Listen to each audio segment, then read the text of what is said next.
Hello students, I am Usha Rani, biology lecturer, Vishwamanava Composite PU College, Chitradurga. So, in previous class, that is in this chapter that is called as biotechnology and its application, we discussed about the introductory concept, the application of biotechnology in the field of agriculture ಬಗ್ಗೆ discussion ಮಾಡಿದ್ವಿ. So, ಒಂದು ಸ್ವಲ್ಪ recall ಮಾಡ್ಕೊಂಡ್ಬರೋಣ.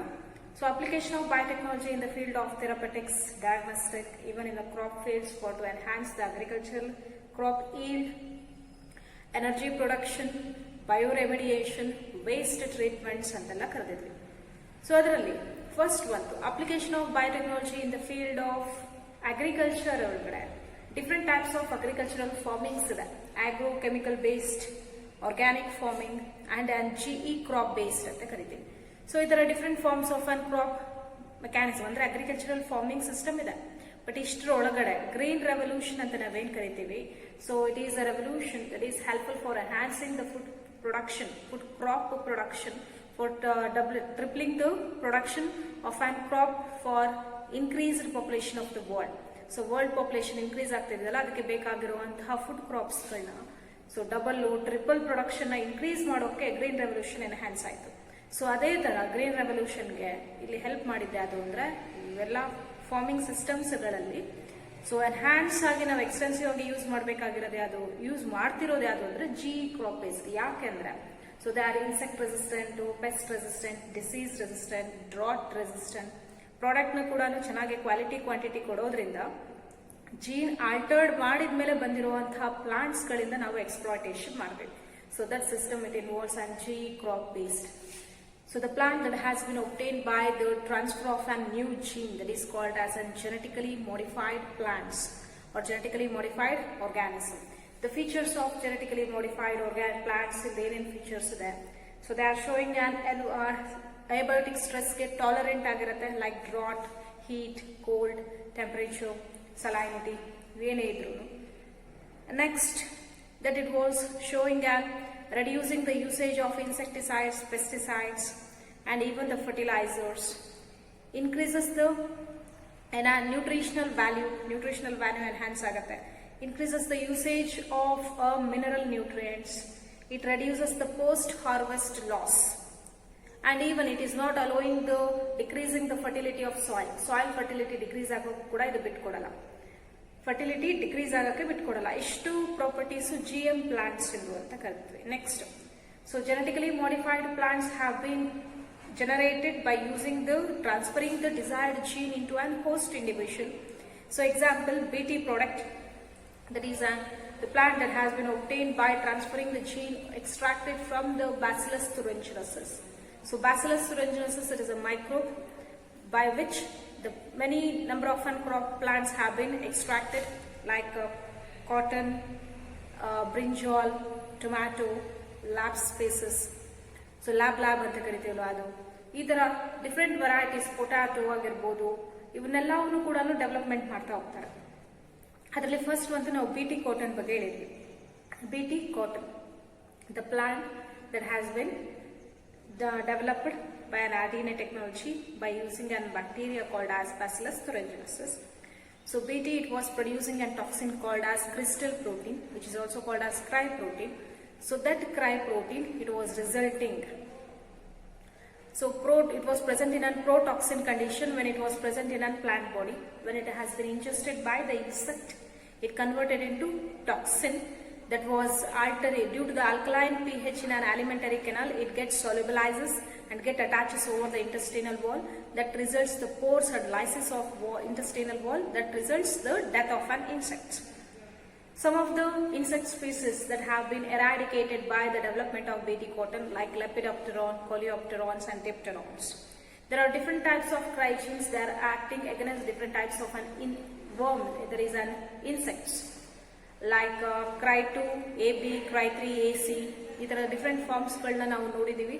Ball worm, ಸಾ borer, ಇವಕ್ಕೆಲ್ಲ against ಆಗಿ work ಮಾಡುತ್ತೆ ಅಂತ ಹೇಳಿದ್ವಿ. So next, pest resistant variety. There is one of the pest which is called as a nematode species called Meloidigonia cognitia. It was affecting the roots of a tobacco plant where it was reducing in its yield.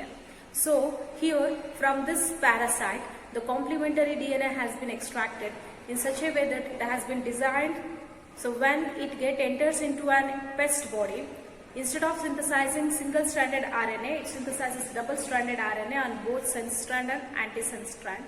That results the RNA silencing, that is due to the RNA interference where the physiological property was stopped, that results the death of an pest.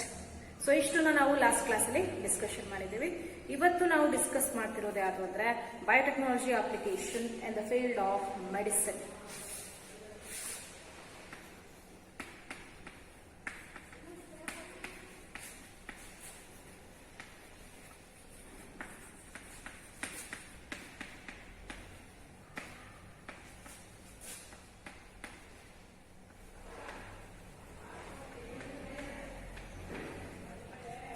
Biotechnology application in the field of medicine. So rDNA technology made an immense impact on the medicine in the medicinal field that to produce some of the medicinal products. So hangagi idralli ನಾವು first discuss ಮಾಡ್ತಿರೋದು genetically engineered insulin ಅಂತ ಕರೀತೀವಿ.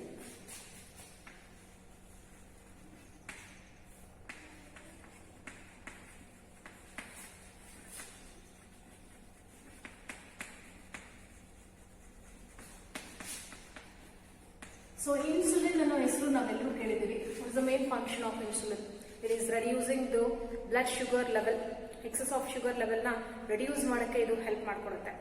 So ಇಂಥ insulin ಏನು produce ಆಗುತ್ತೆ? It was produced in one of the endocrine gland called as pancreas, which acts like both exocrine and endocrine gland. ನಮ್ಮ body ಒಳಗಡೆ pancreas ಅಂತ ಇರುತ್ತೆ. Pancreas that is secreting a hormone called as proteinaceous hormone called as insulin. So pancreas alli beta cells of islets of Langerhans,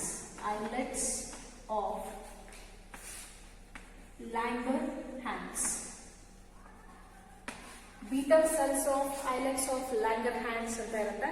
ಆ beta cells ಇಂದ insulin secretion ಆಗುತ್ತೆ. The insulin, it is helpful for maintaining the sugar level so in the person. Nowadays there is an increase in the condition of a diabetic patients. So ಇವಾಗ ನಾವು ನೋಡ್ತಿರೋ diabetic patients ಇನ increased observations ಗಳನ್ನ ನಾವು ನೋಡ್ತಿದ್ದೀವಿ. So ಹಂಗಾಗಿ ಏನು ಮಾಡಬೇಕು, there is a need to supply the insulin from external source into a body, that is to make a sugar level in a controlled way. So the sugar level control ಮಾಡಕ್ಕೆ ನಾವು ಹೊರಗಡೆಯಿಂದ insulin ಕೊಡೋ ಅವಶ್ಯಕತೆ ಇದೆ. So in earlier days, for to extract the insulin, for to supply for a diabetic patients, slaughtered cattle are used. Cattle, so horse ಇದನ್ನೆಲ್ಲ ಏನು ಹೇಳ್ತಿದ್ವಿ, slaughtered ಮತ್ತೆ pig ಇವುಗಳನ್ನ ಸ್ಲಾಟರ್ಡ್ ಮಾಡಿಬಿಟ್ಟು ಅದರೊಳಗಡೆ ಇರೋ ಪ್ಯಾಂಕ್ರಿಯಾಸ್ ಇಂದ ಎಕ್ಸ್ಟ್ರಾಕ್ಷನ್ ಮಾಡ್ತಿದ್ರು insulin. But this insulin, the insulin that has been extracted from the animal, it causes allergy in some of the patients. So here another technology has been developed. It is called as rDNA technology. Now previous chapter rDNA technology complete agi ಓದಿದ್ದೀವಿ. Instead of extracting the insulin from an animal source, microbes are used to extract the insulin by a technology called as rDNA technology. ಒಂದು ಚಿಕ್ಕ microbes ನ use ಮಾಡಿ insulin extract ಮಾಡುವಂಥದ್ದು. Not only insulin, some of the antibiotics, vaccines, they are all extracted by the application of biotechnology in the field of medicines. ಹಂಗಾಗಿ therapeutics ಆಗಿರ್ಬೋದು, pharmacy field ಅಲ್ಲಿ ಆಗಿರ್ಬೋದು, medicinal field, health care, ಈ ಎಲ್ಲಾ ಕಡೆನೂ rDNA technology use ಆಗುತ್ತೆ. That is an rDNA technology, genetic engineering ಅಂತಾನೆ ಕರಿತಿದ್ದೀವಿ. So ಆ ಜೆನೆಟಿಕ್ ಇಂಜಿನಿಯರಿಂಗ್ ಎಲ್ಲಿ ಅಪ್ಲಿಕೇಶನ್ ಆಗುತ್ತೆ? ಬಯೋಟೆಕ್ನಾಲಜಿಲಿ ಅಪ್ಲಿಕೇಶನ್ ಆಗುತ್ತೆ. ಸೊ ಅದನ್ನ ನಾವು ಇವತ್ತು ಡಿಸ್ಕಸ್ ಮಾಡ್ತಿದ್ದೀವಿ. ಈಗ ನಮಗೆ ಗೊತ್ತಾಯ್ತು ಇನ್ಸುಲಿನ್, ಜೆನೆಟಿಕಲಿ ಇಂಜಿನಿಯರ್ಡ್ ಇನ್ಸುಲಿನ್ ಹೆಂಗೆ ಎಕ್ಸ್ಟ್ರಾಕ್ಟ್ ಮಾಡ್ತಾರೆ ಅಂತ ನಾವು ತಿಳ್ಕೋಬೇಕು. The insulin that is produced in human, extracted from rDNA technology is called as Humulin. ಯಾವ ಇನ್ಸುಲಿನ್ ಹ್ಯೂಮನ್ ಬೀಯಿಂಗ್ ಇಂದ ಎಕ್ಸ್ಟ್ರಾಕ್ಟ್ ಮಾಡಕ್ಕೆ ಹೆಲ್ಪ್ ಆಗುತ್ತೆ, ಹ್ಯೂಮನ್ ಇನ್ಸುಲಿನ್ ನಾವು ಹ್ಯೂಮಿಲಿನ್ ಅಂತ ಕರಿತೀವಿ. rDNA ಟೆಕ್ನಾಲಜಿಯಿಂದ ಡೆವಲಪ್ಮೆಂಟ್ ಆಗಿದೆ. Humulin nothing but human insulin that is extracted or isolated or produced by a technique called as rDNA technology ಅಂತ ಹೇಳ್ಬೋದು. ಸೊ ಇದು 5 marks ಗೆ ತುಂಬಾ important. Explain the steps involved in production of and synthesis of an insulin or humulin by RDNA technology ಅಂತ ಕೇಳ್ತಾರೆ. ಅವುಗಳ steps ನೋಡ್ತಾ ಬರೋಣ ಈಗ. ಸೊ ಇನ್ಸುಲಿನ್ ಎಕ್ಸ್ಟ್ರಾಕ್ಷನ್ ಪ್ರೋಸೆಸ್ಗಳನ್ನ ನಾವು ಸಿಂಥಸಿಸ್ ಮಾಡೋದು ತಗೊಂಡ್ರೆ RDNA technology.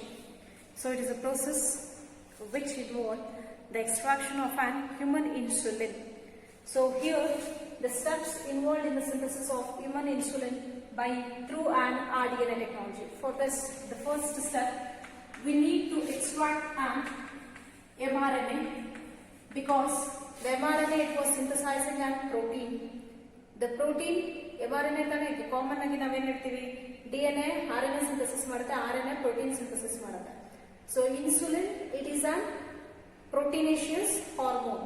So insulin ನ ಪ್ರೊಡ್ಯೂಸ್ ಮಾಡೋರು ಯಾರು ಇವಾಗ ಅಂದ್ರೆ ಪ್ರೋಟೀನ್ ನ ಪ್ರೊಡ್ಯೂಸ್ ಮಾಡೋರು RNA. ಹಂಗಾಗಿ so the mRNA need to be extracted from an beta cells of islets of Langerhans.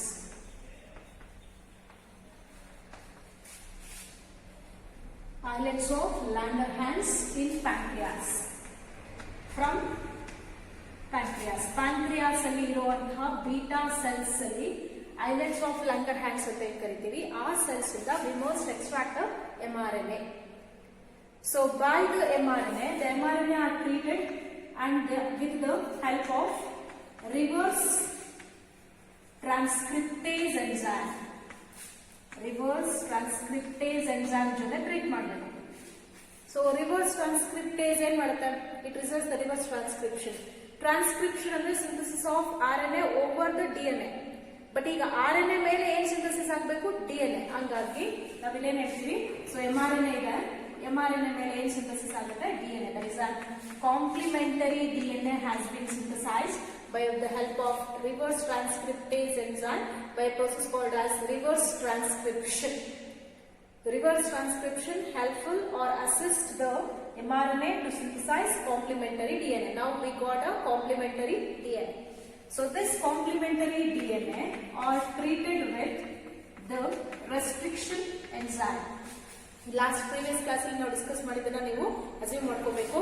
So previous ಅಲ್ಲಿ ಏನ್ ಹೇಳ್ತೀವಿ ಇಲ್ಲಿ ರೆಸ್ಟ್ರಿಕ್ಷನ್ ಎನ್ಸೈಮ್ಸ್ ಅಂತ ನಾವೇನ್ ಕರಿತೀವಿ, ರೆಸ್ಟ್ರಿಕ್ಷನ್ ಎನ್ಸೈಮ್ ನ ಎಕ್ಸ್ಟ್ರಾಕ್ಟ್ ಮಾಡ್ಕೊಂಡಿದ್ದೀರಾ. By using the restriction enzyme, the complementary DNA need to be cleaved. Then the restriction enzyme that has been used ಯಾವುದು HIND3. HIND3 restriction enzyme use ಮಾಡ್ಬಿಟ್ಟು complementary DNA ನ cleave ಮಾಡ್ತೀವಿ. Meanwhile, we need to select PBr322, which is a plasmid. So this is a complementary DNA. This is a complementary DNA. It need to be cleaved by the help of a restriction enzyme, that is a HIND2. This is a PBr322. By using the same restriction enzyme, it is also need to be cleaved together. And then the specific genes are joined. ಇಲ್ಲಿ cleave ಆಗಿದೆ, specific gene ನ ಇಲ್ಲಿ join ಮಾಡ್ತೀವಿ by the help of DNA ligase enzyme. ನೆನಪಿದೆ ಇವೆಲ್ಲಾನು? So DNA ligase enzyme use ಮಾಡಿಬಿಟ್ಟು plasmid ಒಳಗಡೆ insert ಮಾಡ್ತೀವಿ. That was resulting an R plasmid. ಈಗ R plasmid ರಿಸಲ್ಟ್ ಆಯಿತು. So first we need to extract the mRNA from the beta cells of islets of Langerhans from the pancreas by the help of reverse transcriptase enzyme by a process called reverse transcription. The mRNA, the complementary DNA has been synthesized by the mRNA. So this complementary DNA, which is a desired gene, it need to be cleaved by the help of restriction enzyme called HIND3. So then by using the same restriction enzyme, PBr322 need to be cleaved together. And by the help of DNA ligase, they are joined again. After joining, this plasmid is called as R plasmid. It is a recombinant plasmid. Now this recombinant plasmid is a vector. So this vector is consisting of desired gene. Now we need to transfer this R plasmid into host. Host ಒಳಗಡೆ transfer ಮಾಡಬೇಕು ನೋಡೋಣ. So next one, after formation of an RDNA, so this R plasmid must be introduced into host. So host yadili bacterial cell, there is an E. coli bacteria are used as a host. So for the introduction of an RDNA into host, we are using a technique that is called as electroporation. Electroporation. So in this technique, the host bacterial cells are treated with cold calcium chloride solution by a certain degree of temperature, where it was resulting the pores over the cell wall that results the entry of an armed plasmid into the bacterial cell. So this is the method how the rDNA has been inserted into the host. After the insertion, the bacterial cell, E. coli bacterial cells are allowed to multiplication by the help of cultural plating technique. Cultural plating technique. Cultural plating technique ಅಂತ ಕರಿತೀವಿ ಅಥವಾ replica plating technique ಅಂತ ಕರಿತೀವಲ್ವಾ. So ಒಂದು microbe ಅಲ್ಲಿ ನಾವು ಹೊಸ gene introduce ಮಾಡಿದ್ವಿ R plasmid. ಅದನ್ನ ನಾವು ರೆಪ್ಲಿಕೇಶನ್ ಪ್ಲೇಟ್ಸ್ ಗಳಲ್ಲಿ ಏನ್ ಮಾಡಬಹುದು, ಮೆನಿ ನಂಬರ್ಸ್ ನ ಜನರೇಟ್ ಮಾಡ್ತೀವಿ. So that after this the E. coli bacteria along with the cultural medium, it need to be transferred into a bioreactor. So bioreactor ಗೆ transfer ಮಾಡ್ತೀವಿ. So from the bioreactor, the biological product has been extracted in a larger scale. The bioreactor, it is helpful for to extract the biological products in the larger scale.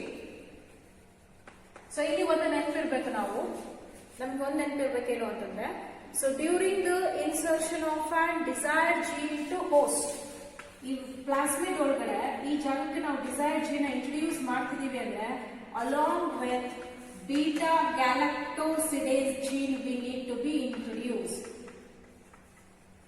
ಯಾವ gene ಜೊತೆಗೆ introduce ಮಾಡಿರ್ಬೇಕು, beta galactosidase gene ಜೊತೆಗೆ ಅದನ್ನ introduction ಮಾಡಿರ್ಬೇಕು.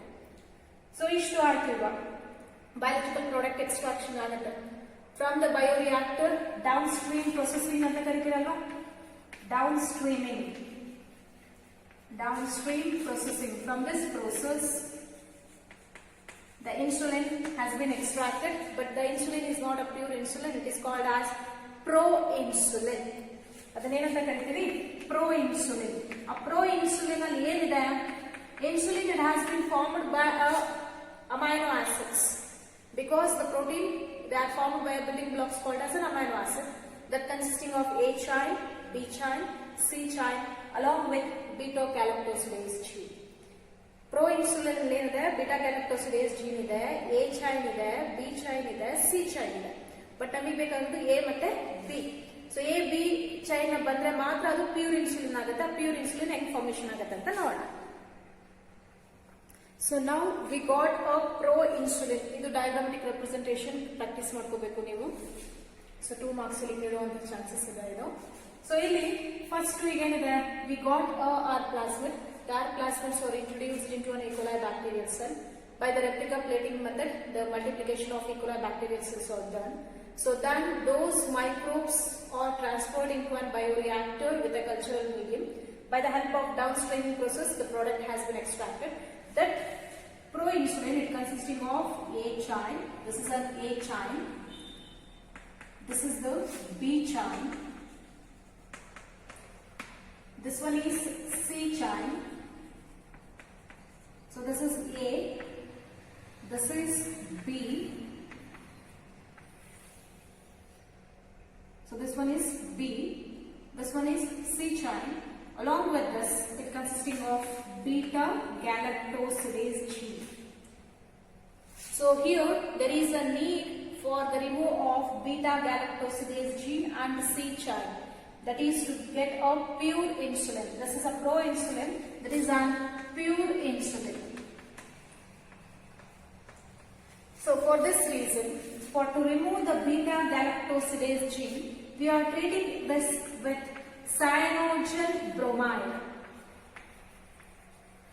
So ಈಗ pro-insulin na cyanogen bromide ಜೊತೆ ನಾವು treat ಮಾಡಿದ ತಕ್ಷಣ it helps to remove the beta galactosidase.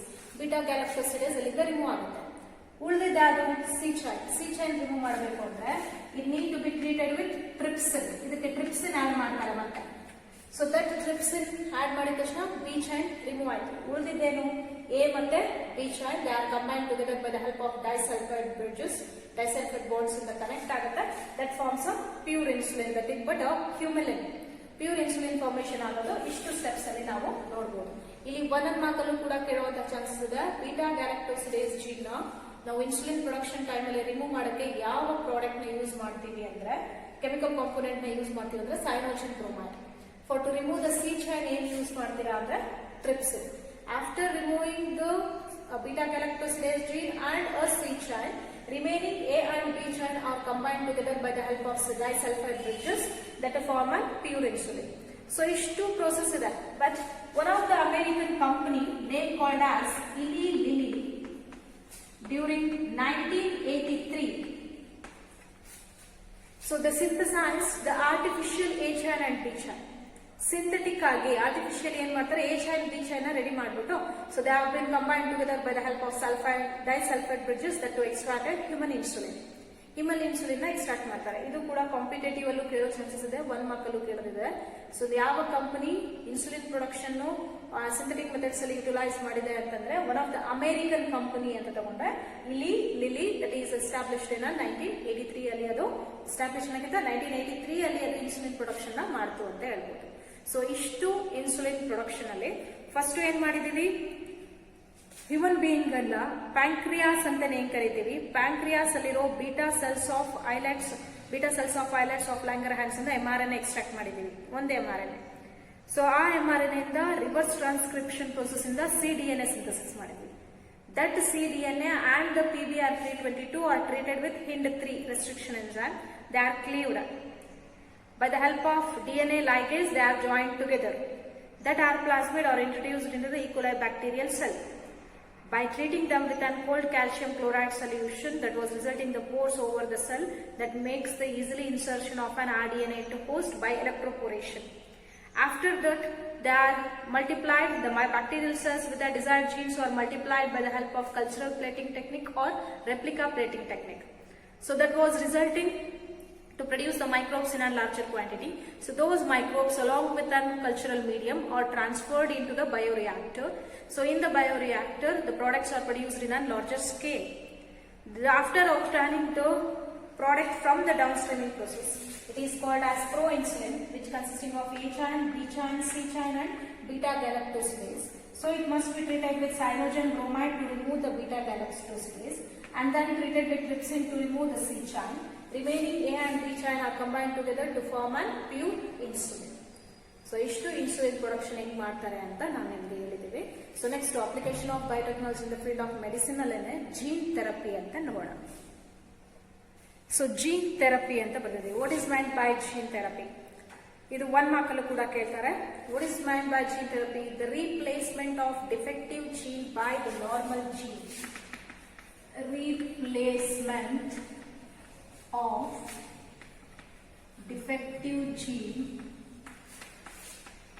Replacement of defective gene by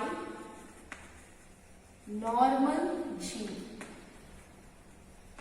Replacement of defective gene by the normal gene is called as gene therapy. Gene therapy ಏನಕ್ಕೆ ಮಾಡ್ತಾರೆ? Genetic disorders ಗಳಿರ್ತಾವಲ್ವಾ, so some of the diseases are cured by the attempt of an gene therapy. ಈ gene therapy ಮಾಡಿಬಿಟ್ಟು ಕೆಲವೊಂದು diseases ಇಂದ cure ಮಾಡಕ್ಕೆ ಇದು help ಆಗುತ್ತೆ ಅಂತ ಕರಿತೀವಿ. Not all the genetic disorders are cure, ಕೆಲವೊಂದು ಜೆನೆಟಿಕ್ ಡಿಸಾರ್ಡರ್ಸ್ ಗಳನ್ನ ಇಲ್ಲಿ ಕ್ಯೂರ್ ಮಾಡಬಹುದು ಅಂತ ಕೂಡ ಇದೆ ಇದರಲ್ಲಿ. ಸೊ ಹಾಗಾಗಿ what is mind by gene therapy? So it is a therapy which involves replacement of defective gene that causes a disease.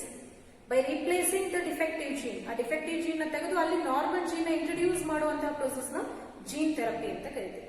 So this gene therapy has been explained by a scientist name called as W.F. Anderson, who is called as father of gene therapy.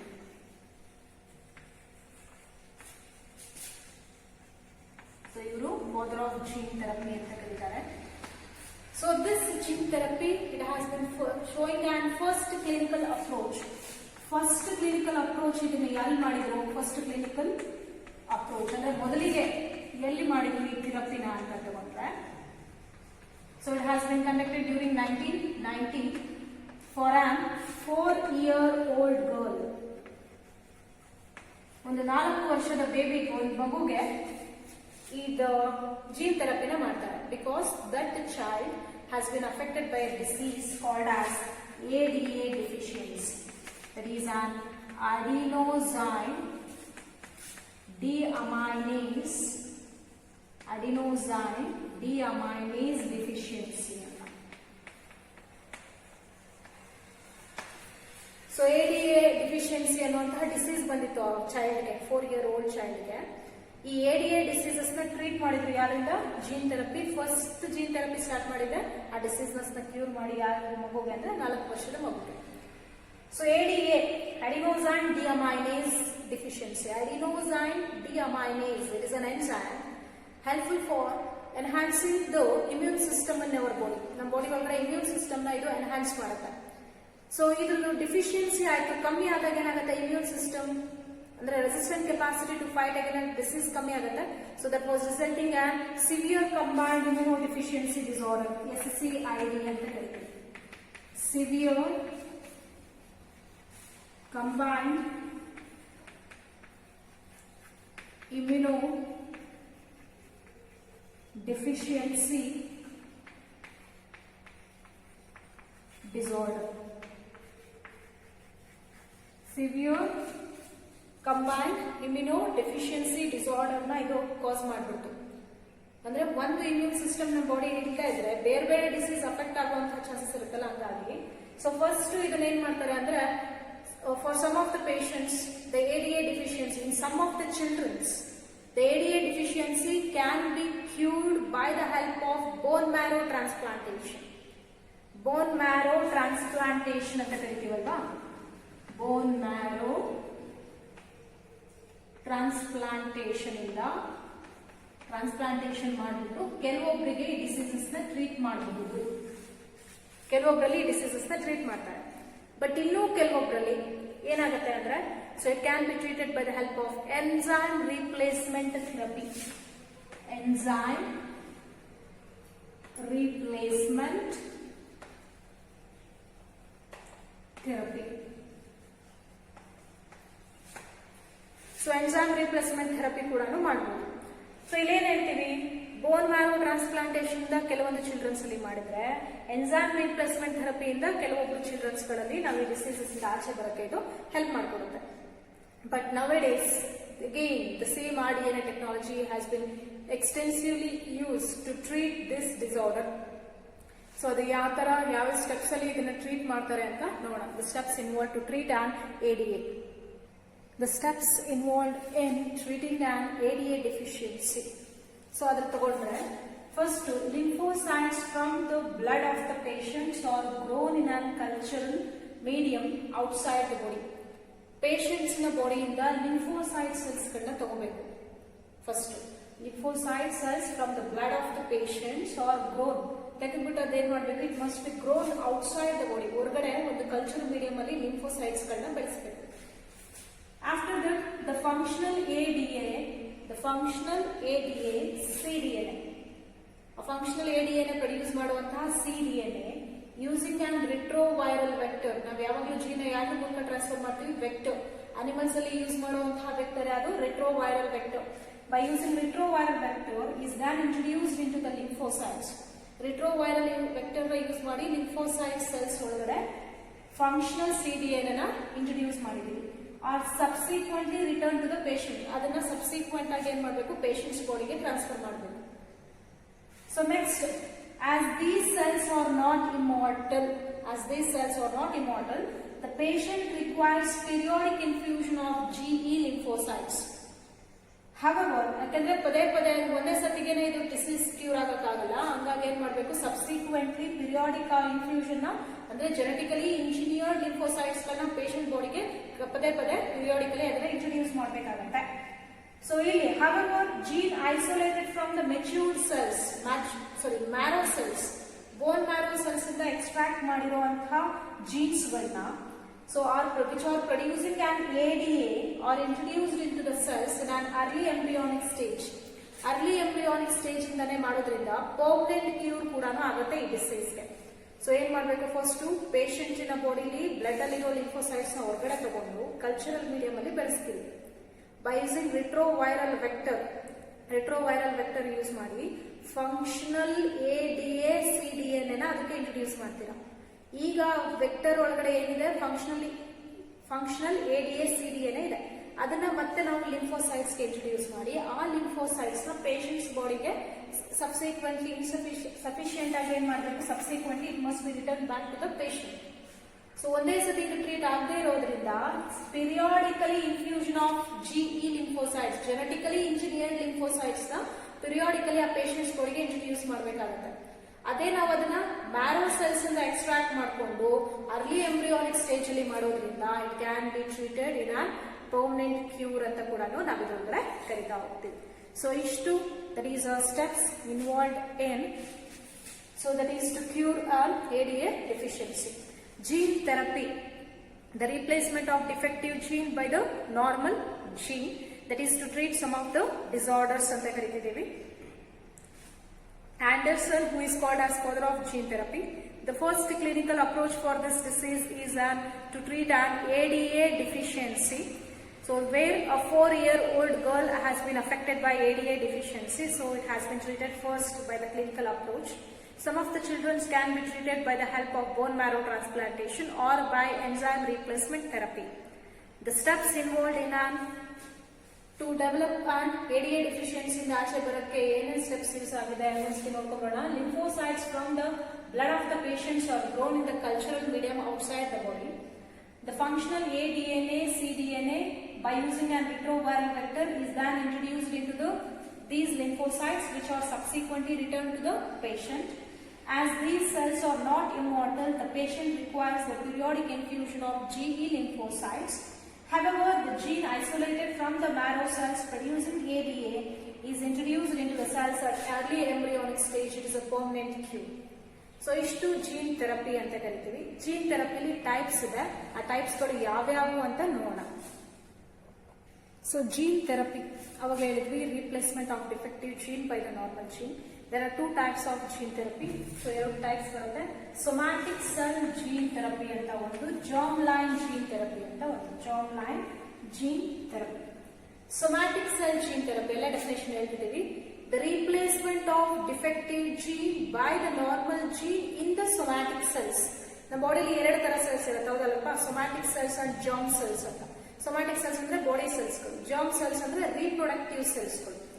So gene therapy ಏನಾದರೂ body cells ಗಳಲ್ಲಿ ಮಾಡಿದ್ರೆ ಅದನ್ನ somatic cell gene therapy. Replacement of defective gene by the normal gene in the somatic cell is called as somatic cell gene therapy. So ಯಾವ somatic cells ಅಂದ್ರೆ blood cells ಆಗಿರಬಹುದು, skin cells ಆಗಿರಬಹುದು, lung cells ಆಗಿರಬಹುದು, etc. So the treatment, the gene therapy that has been done to a patient by the somatic cell gene therapy method, so it will not transmitted to next generation. ಅದು ಒಂದು genetic diseases ನ cure ಮಾಡಕ್ಕೆ ಆ patient ಅಷ್ಟೇ ಇರುತ್ತೆ. ಒಬ್ಬ patient ಗೆ ಮಾಡಿರ್ತೀವಿ, ಬಟ್ ಆ ಡಿಸೀಸ್ ನ ಅವರು ನೆಕ್ಸ್ಟ್ ಜನರೇಷನ್ ಗೆ ಟ್ರಾನ್ಸ್ಫರ್ ಮಾಡಬಹುದು. ಬಿಕಾಸ್ ನೆಕ್ಸ್ಟ್ ಜನರೇಷನ್ ನಾವು ಟ್ರಾನ್ಸ್ಫರ್ ಮಾಡೋದೇ ಅದನ್ನ germ cells ನ ಸೊಮ್ಯಾಟಿಕ್ ಸೆಲ್ಸ್ ಅಲ್ಲ. ಸೊ ಹಂಗಾಗಿ ದ ಪೇಷಂಟ್ ಯಾರು somatic cell gene therapy undergo ಆಗಿರ್ತಾರೆ, so that treatment is restricted to one generation. It is not transmitted to next generation ಅಂತ ಕರಿಬಹುದು. So what are the diseases that can be cured by this somatic cell gene therapy ಅಂದ್ರೆ SCID, ಅವಾಗ ಹೇಳಿದ್ರು severe combined immuno deficiency disorder, cystic fibrosis, hemophilia, and even some types of cancers can also be treated by somatic cell gene therapy. Next one, germline gene therapy.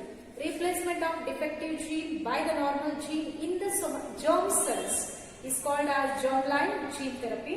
So here, ಯಾವ್ಯಾವ ಅಂದ್ರೆ sperms ಅಲ್ಲಿ, egg ಅಲ್ಲಿ, zygote ಅಥವಾ early embryonic stage ಅಲ್ಲಿ ನಾವು replacement ಮಾಡೋದ್ರಿಂದ next ಜನರೇಷನ್ಗೂ ಆ disease transmit ಆಗಲ್ಲ. ಹಂಗಾಗಿ the therapy, the replacement method that has been done to one patient will not be transmitted to next offspring. So ಇದಿಷ್ಟು ಕೂಡ ಟೈಪ್ಸ್ ಆಫ್ ಜೀನ್ ಥೆರಪಿ ಹೇಳ್ತೀವಿ. So ಇದು ಕೂಡ ಇಂಪಾರ್ಟೆಂಟ್, 2 to 3 marks ಗೆ ನೆನಪಿರಲಿ. What is meant by somatic cell gene therapy, what is meant by germline gene therapy ಅಂತ ಕೇಳ್ತಾರೆ. So ಇದಾದ್ಮೇಲೆ ಮೆಥಡ್ಸ್ ಆಫ್ ಜೀನ್ ಥೆರಪಿ, ಯಾವ್ಯಾವ ಮೆಥಡ್ಸ್ ಇದೆ ಅಂತ ನೋಡೋಣ. ಮೆಥಡ್ಸ್ ಆಫ್ ಜೀನ್ ಥೆರಪಿಲಿ first one viral vector method, non viral vector method ಅಂತ ಕರಿತೀವಿ. ಸೊ ವೈರಲ್ ಅಥವಾ ಇದಕ್ಕೆ ಇನ್ನೊಂದು ಎಕ್ಸ್ ವೈವೋ ಇನ್ ವೈವೋ ಅಂತ ಕೂಡ ಕರಿಬಹುದು. ಸೊ ಜೀನ್ ಥೆರಪಿ ಮಾಡ್ತಿದ್ದೀವಿ, ಸೊ ರೀಪ್ಲೇಸ್ಮೆಂಟ್ ಆಫ್ ಜೀನ್ಸ್ ಅಂತಾನೆ ಕರಿತಿದ್ದೀವಿ. ಪೇಷಂಟಿನ ಬಾಡಿ ಒಳಗಡೆ ಜೀನ್ ನ ರೀಪ್ಲೇಸ್ ಮಾಡಿ ಆಮೇಲೆ ಪೇಷಂಟ್ ಬಾಡಿಗೆ ಇಂಟ್ರೊಡ್ಯೂಸ್ ಮಾಡೋದನ್ನ ಎಕ್ಸ್ ವೈವೋ ಅಂತ ಕರಿತೀವಿ. ಡೈರೆಕ್ಟ್ ಪೇಷಂಟ್ಸ್ ನ ಬಾಡಿ ಒಳಗಡೆನೆ ಜೀನ್ ನ ಆಲ್ಟರ್ ಮಾಡುವಂತಹ ಪ್ರೋಸೆಸ್ ನ ಇಂಟ್ರೊಡ್ಯೂಸ್ ಮಾಡುವಂತಹ ಪ್ರೋಸೆಸ್ ನ ಇನ್ ವೈವೋ ಮೆಥಡ್ ಅಂತ ಕರಿತೀವಿ. ಸೊ ಇಲ್ಲಿ ವೈರಲ್ ವೆಕ್ಟರ್ ಮೆಥಡ್ ನಮಗೆ retrovirus, it is a vector that is used to helpful for transferring the desired gene in the organism introduce ಮಾಡಕ್ಕೆ ಬೇಕು.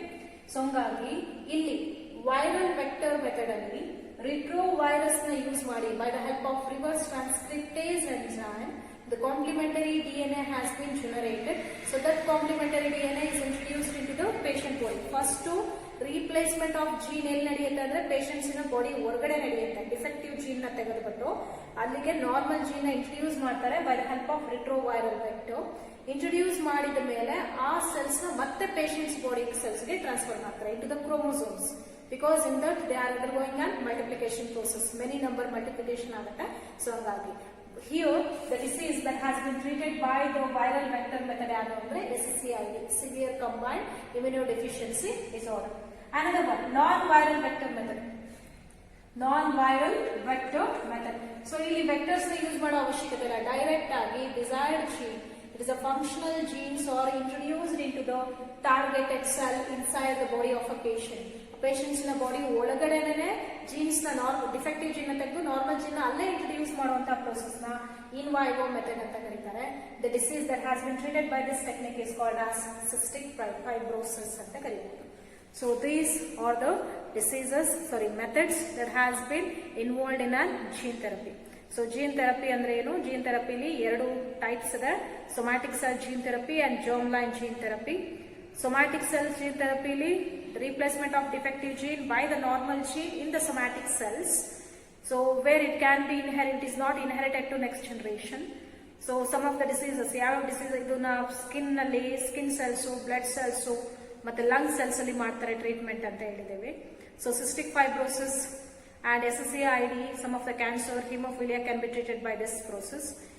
Then germline gene therapy, replacement of defective gene by the normal gene in the germ cells like sperms, egg or in an zygote or in an early embryo, where it can be transferred to next half springs. Half spring ಗೆ ಇದು transmit ಆಗುತ್ತೆ. There are two methods of gene transfer, gene therapy, ex vivo and in vivo. If the replacement of defective gene that takes place outside the body, after the replacement the gene along with the vector are introduced into the patient body again. That is called as a viral vector method or in vivo method. Sorry, ex vivo method. If the defective gene is replaced directly inside the body of a patient by the targeted cells ಅಂತ ತಗೊಂಡ್ರೆ in vivo methods ಅಂತ ಕರಿತೀವಿ. So ಇಷ್ಟು gene ಥೆರಪಿದು types. ಇದು application of biotechnology in the field of medicines ಅಂತ ಕರಿತೀವಿ. ಇನ್ನೊಂದು diagnostic, molecular diagnosis ಅಂತ ಬರುತ್ತೆ ಇದೆ ಮೆಡಿಸಿನಲ್ ಫೀಲ್ಡ್ ಅಲ್ಲಿ, ಅದನ್ನ ನೆಕ್ಸ್ಟ್ ಕ್ಲಾಸ್ ಅಲ್ಲಿ ನೋಡೋಣ. ಸೊ ಈಗ ಅಸೈನ್ಮೆಂಟ್ ಕ್ವಶನ್ಸ್ ಬರ್ಕೊಳ್ಳಿ. ಅಸೈನ್ಮೆಂಟ್ಸ್ ಕ್ವಶನ್ಸ್ಗಳು ಇವತ್ತಿದ್ದು. First one, describe the steps involved in Humulin production by RDNA technology with diagram. So insulin last ಕೋ ಇನ್ಸುಲಿನ್ ಮತ್ತೆ ಇನ್ಸುಲಿನ್ ಪ್ಯೂರ್ ಇನ್ಸುಲಿನ್ ಡಯಾಗ್ರಾಮ್ ಬರೀದಿಲ್ಲ, ಆ ಡಯಾಗ್ರಾಮ್ ಬರೀಬೇಕು. ಸ್ಟೆಪ್ಸ್ ಗಳನ್ನ ಡಿಸ್ಕ್ರೈಬ್ ಮಾಡಬೇಕು ನೀಟಾಗಿ. What is gene therapy? Name the father of gene therapy, ಅಥವಾ who is the father of gene therapy? Who is the father of gene therapy? So ಅದು ಎರಡು mention ಮಾಡಬೇಕು. Name the first clinical approach of gene therapy. First clinical approach ADA deficiency cure ಮಾಡಿದ್ದು 4-year-old girl 1990. Explain the steps involved to cure ADA deficiency. ADA deficiency ನ gene therapy by gene ಥೆರಪಿಯಿಂದ ಹೆಂಗೆ treat ಮಾಡಿದ್ದಾರೆ ಅದರ steps ಗಳನ್ನ ಬರೀಬೇಕು. ಅವಾಗಲೇ ನಾವು ಗೌರ್ಮೆಂಟ್ ಕಂಪ್ಲೀಟ್ ಆಗಿ ಬಂದಿದ್ದೇವೆ.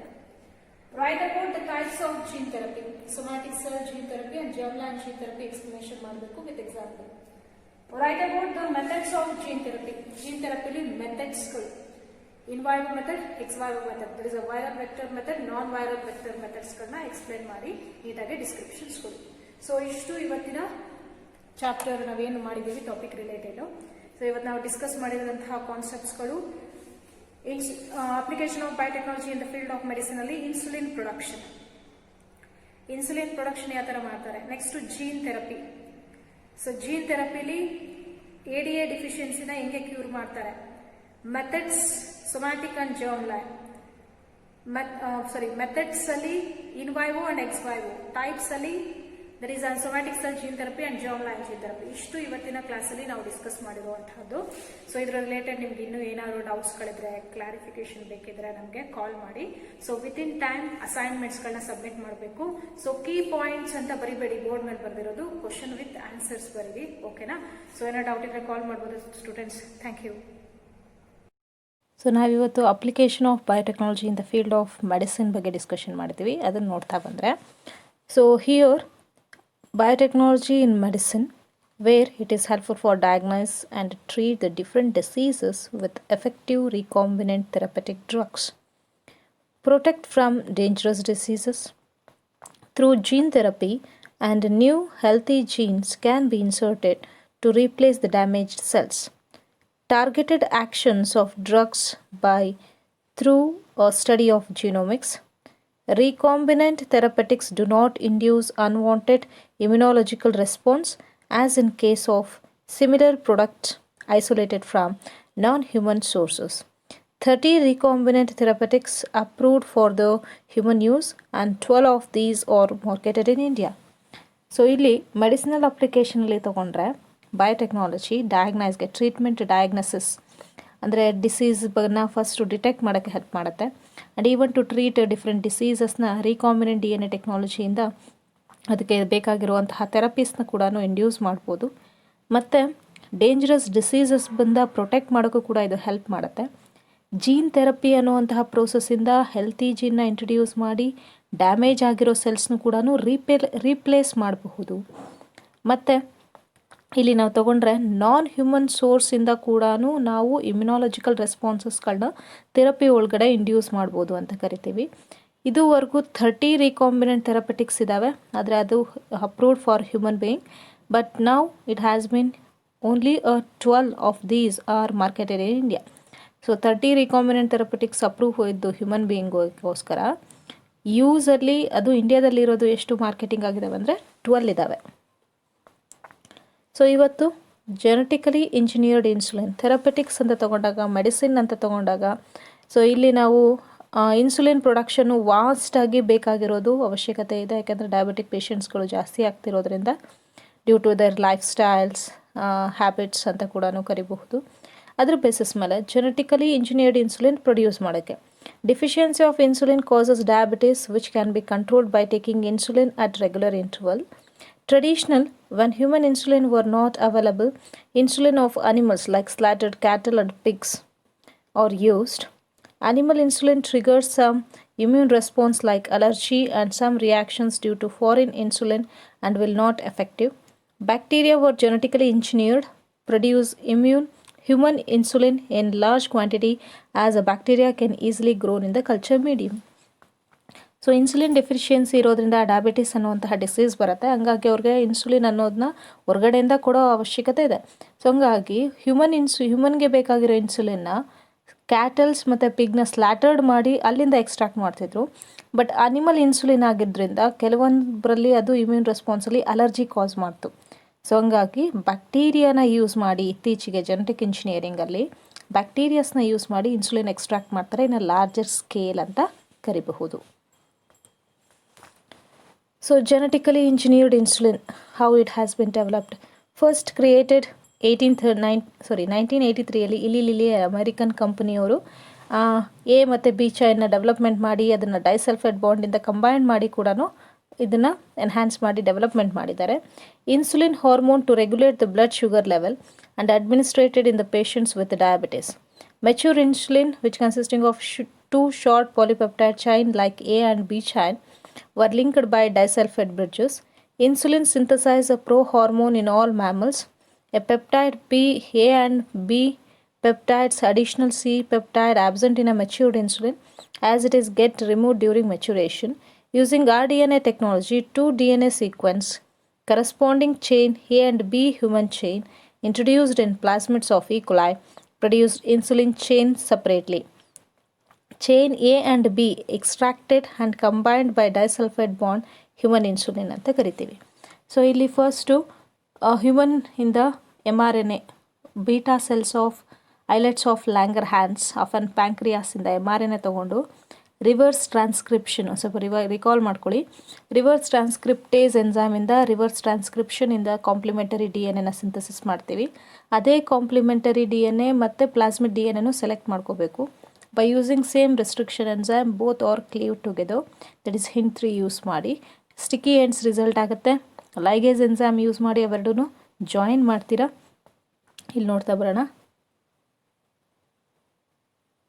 ಸೊ ಇಲ್ಲಿ ಜೆನೆಟಿಕಲಿ ಇಂಜಿನಿಯರ್ಡ್ ಇನ್ಸುಲಿನ್ ಅಂತ ಇದೆಯಲ್ವ ಇಲ್ಲಿ. ಸೊ ಒಂದು ಸಿಂಥೆಟಿಕ್ ಡಿ ಎನ್ ಎ ಇದೆ, ಒಂದು synthetic D N encoding the B chain. ಅವೆರಡೂ ಕಂಬೈನ್ ಮಾಡಿದ್ಮೇಲೆ ಎ ಮತ್ತು ಬಿ ಚೈನ್ ಬಂದಿದೆ. ಫಸ್ಟು ಏನು ಮಾಡ್ತಾರೆ, with the help of ligase enzyme ಅವನ್ನ ಜಾಯಿನ್ ಮಾಡಿ, ಪ್ಲಾಸ್ಮಿಡ್ ಜೊತೆಗೆ ಜಾಯಿನ್ ಮಾಡಿ ಬ್ಯಾಕ್ಟೀರಿಯಲ್ ಸೆಲ್ಸ್ ಒಳಗಡೆ ಇಂಟ್ರೊಡ್ಯೂಸ್ ಮಾಡ್ತಾರೆ. ಬ್ಯಾಕ್ಟೀರಿಯಲ್ ಸೆಲ್ಸ್ನ ಲಾರ್ಜರ್ ಸ್ಕೇಲ್ ಪ್ರೊಡ್ಯೂಸ್ ಮಾಡಿಬಿಟ್ಟು they are transferred into bioreactor. Downstreaming ಪ್ರೊಸೆಸ್ಸಿಂದ ಎ ಚೈನ್ ಮತ್ತು B chain, C chain along with beta galactosidase ಬರುತ್ತೆ. So insulin with a pro insulin ಅಂತ ಕರಿತೀವಿ. A chain, B chain with C chain. ಇದ್ರ ಜೊತೆಗೆ beta galactosidase ಕೂಡ ಇರುತ್ತೆ. By the addition of an cyanogen bromide, the beta galactosidase has been removed. By the addition of an trypsin add ಮಾಡಿಬಿಟ್ಟು C chain remove ಮಾಡ್ತೀವಿ. ಉಳಿದಿದ್ದು A ಮತ್ತು B chain disulphide ಬಾಂಡ್ಸ್ಗಳು create ಆಗಿ ಪ್ಯೂರ್ ಇನ್ಸುಲಿನ್ ಫಾರ್ಮೇಷನ್ ಆಗುತ್ತೆ. Next ಬಂತು ಇದರಲ್ಲಿ ನಾವು ಜೀನ್ ಥೆರಪಿ ಹೇಳಿದ್ವಿ. Replacement of an defective gene by an healthy gene. It is a corrective therapy to correct or to treat hereditary disease diagnosed in child or embryo.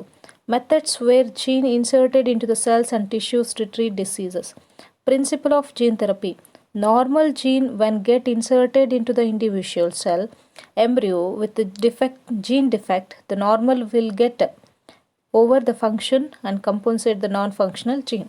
ಇಲ್ಲಿ defect ಇರುವಂತಹ ಜೀನ್ನ ತೆಗೆದುಬಿಟ್ಟು ಆ ಜಾಗದಲ್ಲಿ ನಾರ್ಮಲ್ ಜೀನ್ನ ಇಂಟ್ರೊಡ್ಯೂಸ್ ಮಾಡೋದ್ರಿಂದ normal gene ಫಂಕ್ಷನ್ನ ಶುರು ಮಾಡುತ್ತೆ. So ಹಂಗಾಗಿ ಡಿಫೆಕ್ಟಿಂದ ಆಗಿರುವಂತಹ ಪ್ರಾಬ್ಲಮ್ಸಿಂದ ಆಚೆ ಬರ್ಬೋದು. First clinical gene therapy that has been conducted during 1990 for a 4-year-old girl with an adenosine deaminase deficiency. Initially it has been treated with bone marrow transplantation and by enzyme replacement therapy ಅಂತ ಕರಿತೀವಿ. So ಇದ್ರ first method to treat ADA through gene therapy. ADA deficiency disorder, it is a hereditary disorder caused due to the deletion of a gene called adenosine deaminase absent deficiency ಇರೋದ್ರಿಂದ ಈ disease ಬರುತ್ತೆ. ಅಡಿನೋಸೈನ್ deaminase ಏನು ಮಾಡುತ್ತೆ, it is helpful for immune function, ನಮ್ಮದು immune ಸಿಸ್ಟಮ್ನ ಫಂಕ್ಷನ್ಗೆ help ಮಾಡುತ್ತೆ. Gene ಥೆರಪಿಲಿ lymphocytes from the blood of the patients are isolated and grown in a culture medium. ಪೇಷಂಟ್ಸಿನ ಬ್ಲಡ್ಡಿಂದ ಲಿಂಫೋಸೈಟ್ಸ್ನ ತೊಗೊಂಡ್ಬಿಟ್ಟು ಅದನ್ನು ಕಲ್ಚರ್ ಮೀಡಿಯಮಲ್ಲಿ ಬೆಳೆಸ್ತೀವಿ. Functional ADA cDNA is introduced into lymphocytes through the retroviral vector and returned to patient.